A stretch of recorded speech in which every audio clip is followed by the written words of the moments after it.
आणि आता सविस्तर बातमीपत्र। वैष्णवी हगवणेच्या मृत्यूनंतर तिच्या सासरच्यांचे अनेक प्रताप समोर आले आहेत। हे सगळे प्रताप इतके भयंकर आहेत की हे सगळं कुटुंब आतापर्यंत पोलिसांच्या कारवाईपासून वाचलं कसं काय असा प्रश्न उपस्थित होतो। वैष्णवीची नणंद करिश्मा हगवणे हिचाच जाच वैष्णवीच्या मृत्यूला कारणीभूत असल्याचा आरोप होतोय आणि हा आरोप केलाय वैष्णवीच्या जावेनं। मयुरी जगताप या हगवणेंच्या मोठ्या सुनेनं करिश्माच्या जाचाची कुंडलीच आज मीडिया समोर मांडली। श्रीमंत दिसणाऱ्या या कुटुंबात काय भिकार मानसिकतेची लोक राहत होती याचा ढळढळीत पुरावा आज मयुरीनं मांडला। तिथं दोन्ही सुनांना जनावरांसारखी वागणूक द्यायची। मूळ कारण जे आहे ती माझी नणंद आहे, तिला आमचे कधी लाड केलेले किंवा काही असेल तिला ते पाहवत नव्हतं। गोष्टींमध्ये तिचं वरचढ आणि घरामध्ये आमच्या म्हणजे माझे सासू सासरे बाजूला राहिले पण सगळं तिच्याच गोष्टीनुसार होत होतं। हगवणे कुटुंबाचे कारनामे सांगण्यासाठी आज वैष्णवी या जगात नाहीये, पण वैष्णवीप्रमाणे छळ सहन केलेली हगवणेंची थोरली सून मयुरी बोलली आणि हगवणे कुटुंबाचे कारनामे समोर आले।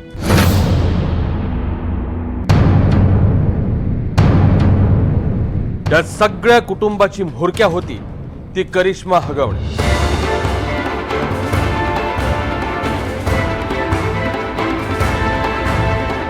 शशांकची बहीण, राजेंद्रची लेक आणि वैष्णवीची नणंद याच करिश्मानं अख्ख्या हगवणे कुटुंबाला नासवल्याचा आरोप मयुरी जगतापनं केलाय। मूळ कारण जे आहे ती माझी नणंद आहे, तिला आमचे कधी लाड केलेले किंवा काही असेल तिला ते पाहवत नव्हतं की तू यांच्यासोबत क्रूर वा। इवन आम्हाला साडी घेतली तरी म्हणायची ही साडी का घेतली, तिला मला पण साडी तशीच पाहिजे। म्हणजे सगळ्या गोष्टींमध्ये तिचं वरचढ आणि घरामध्ये आमच्या म्हणजे माझे सासू सासरे बाजूला राहिले पण सगळं तिच्याच गोष्टीनुसार होत होतं। म्हणजे ती म्हणली उठायचं की उठायचं, ती म्हटली बस की बसायचं, हे सगळं तिच्याच म्हणण्याने चालू होतं। करिश्मा ही हगवणे कुटुंबातलं पहिलं अपत्य। 34 वर्षांच्या करिश्माचं अद्याप लग्न झालेलं नाही। करिश्मा ही फॅशन डिझायनर आहे।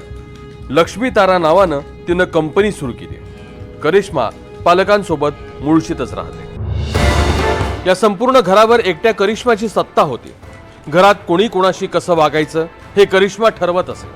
धक्कादायक गोष्ट ही की मयुरी आणि वैष्णवी एकाच छताखाली राहत असतानाही करिश्मानं त्यांना एकमेकींशी बोलण्यास भेटण्यास मनाई केली होती। म्हणजे ती सक्की जाव असून आम्ही कधी एवढ्या वर्षात बोललो सुद्धा नाही। 2 वर्षात का कोण थांबवत होतं तुम्हाला वैष्णवीशी बोलायला? मला नव्हतं कोण थांबवत, कारण की मी सगळ्यांना प्रत्युत्तर देत होते म्हणून मला कधीच कुणी थांबवलेलं नाहीये। पण वैष्णवीला कायम जाच झालेला आहे माझ्या नंदेकडून आणि दिराकडून की तिच्याशी बोलायचं नाही, ती चांगली नाहीये म्हणून असं। खरं तर मयुरी आणि तिचा पती सुशील हे दोघेही त्याच घरात असूनही आपल्या कुटुंबापासून वेगळे राहत होते।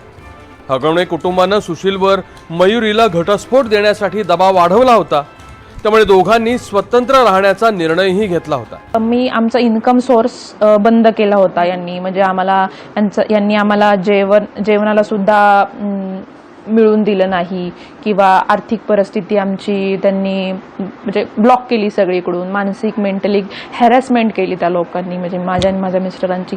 ते कुठे व्यवहार जमवत असतील तर तिथे कायम आडवे येणार की त्याला नाही व्यवहार झाला पाहिजे, त्याच्याकडे पैसे नाही आले पाहिजे, त्याच्याकडे पैसे आले तर तो आपल्यापेक्षा मोठा होईल, मग आपल्याला तो माज दाखवेल। मग हे करून करून ते त्याचे पण व्यवहार म्हणजे माझ्या मिस्टरांचे व्यवहार बसून नाही द्यायचे। मग आम्ही आता इन्कम सोर्स काय म्हणून तर ते वॉशिंग सेंटर चालू केलं होतं आम्ही।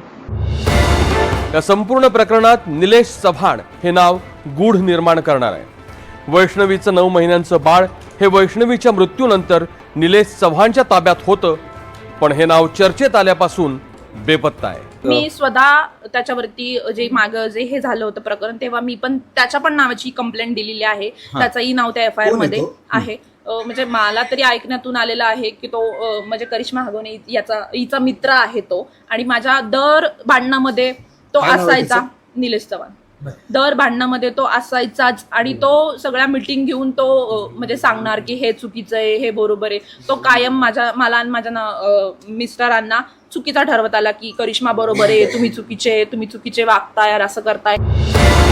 एक वेळ तर अशी आली की मयुरीचाही जीव धोक्यात आला, पण त्याच वेळी मयुरीनं घेतलेला निर्णय तिच्यासाठी जीवदान ठरला. आणि त्या वॉशिंग सेंटरवरतून माझ्या मिस्टरांची सासू सासऱ्यांच्या फोनवरतून काहीतरी वाद चालले होते. त्यावेळेस मी घरी होते पण माझे मिस्टर घरी नव्हते. आणि हे वाद फोनवरती संपल्यानंतर त्यांनी मला टार्गेट केलं की म्हणे या कुत्रीने घराचं वाटोळं केलेलं आहे, अशा माझ्या सासूबाई तिकडून मला बोलू लागल्या. त्याच्यानंतर मी त्यांना प्रत्युत्तर काही नाही दिले. पण नंतर जेव्हा माझी नणंद तिथे आली तर तिने माझ्या आईविषयी खूप घाणेरडं तिथं बोलली. तर मी त्याला प्रत्युत्तर दिलं. मग म्हणून प्रत्युत्तर मी का दिलं म्हणून मला सासऱ्यांनी मारलं आणि माझे कपडे फाडले, नंदेनी मारलं मला. आणि माझ्या दीराने माझ्या हातात मोबाईल होता, त्याच्यात रेकॉर्डिंग चालू होतं म्हणून ते त्यांनी पाहिलं. तर त्यांनी मला उचलून खाली आपटून माझे केस ओढून तो मोबाईल घेऊन पळाला. मग त्याच्या मागे मी पळत होते. जी हिंमत मयुरीनं दाखवली तीच हिंमत वैष्णवीनं दाखवली असती तर आज वैष्णवी जिवंत असती. हगवणे कुटुंबाला कंट्रोल करणारी करिश्मा गजाआड आहे.